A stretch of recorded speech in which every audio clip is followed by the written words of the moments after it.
Brilliance Audio presents Tell Me the Truth by Matthew Farrell, performed by Cynthia Farrell. The Moore residence was on the east side of Lewisboro, just off Elmwood Road on Hillcrest Court. The beautiful cul-de-sac was tucked away from the main roads and held 4 other houses on its meticulously manicured swath of land, a mixture of high-end residential living and untamed forest. Each house was slightly different, but the overall aesthetic screamed serious wealth and success. Liam Dwyer sat in his car, looking up at the multi-tiered modern-day colonial with angled roofs and 3 separate brick chimneys. His breath came in short bursts as his stomach tied itself in knots. This was the first time he'd be walking onto an active crime scene since he'd been a forensics specialist in Philadelphia 3 years earlier. The memory of the Carrie Miller case was still as fresh in his mind as it was the day he entered the Tiger Hotel and found himself accused of murder. He'd almost died in the process of proving his innocence, but in the end, the people responsible were caught and his life was given back to him. He'd met Susan when she was bringing her son to a child psychologist in Philadelphia, who happened to be on the same floor where his doctor was. They'd struck up a friendship, and after he'd assisted on an investigation involving a series of cold cases and a missing elderly man, she'd offered him a temporary position as a consultant with the New York State Police.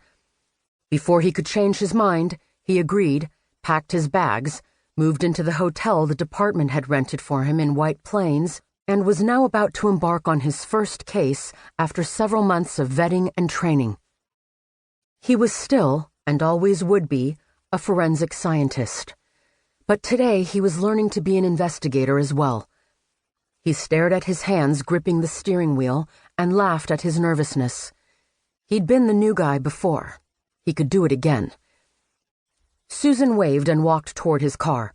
She was wearing a pair of black slacks and a white blouse, her shield sitting on her belt, her sidearms snug in her shoulder holster. Her hair was pulled back in a ponytail, and there was a professional aura of determination that he'd noticed she always put on when she was working. She looked good, but that was nothing new. It didn't matter if Susan was working a case or hanging out in the waiting room at the psych unit in Jefferson Hospital. Liam could feel his heart flutter just a bit as she approached. "Glad you could make it," she said. Liam opened the car door and climbed out. The morning sun was halfway up the sky now, and the summer heat was already taking hold. He smiled and tapped his leather bag as he slung it over his shoulder. "Wouldn't miss my first case. As soon as Mel called, I was on the road. I didn't realize the state police assisted where a town already has a police department. The Lewisboro PD only has 12 officers," Susan replied. "We help cover their jurisdiction, and when cases pop up, we typically are the ones who have investigators to spare. We also have access to forensics and county medical examiners, so it works out. This is the first time I've been assigned here, though." She looked him up and down. "Nervous?" "Excited." "Good. Let's go see what we got." He followed her toward the giant house.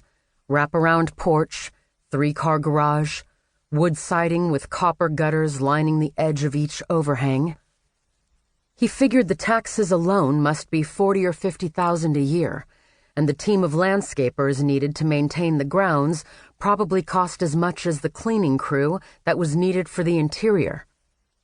That plus the utilities it took to keep the place running, and the total sum was undoubtedly more money than he'd ever make in a year. But that was life in communities like these. They had them outside of Philly, too. It was a life he'd never know and really never cared to. They walked under the barrier tape that blocked off the road in front of the house and stretched to both sides of the property. 3 Lewisboro police cruisers, 1 state police cruiser, and an ambulance were parked in the driveway. A forensics van was next to where Susan and Liam had parked.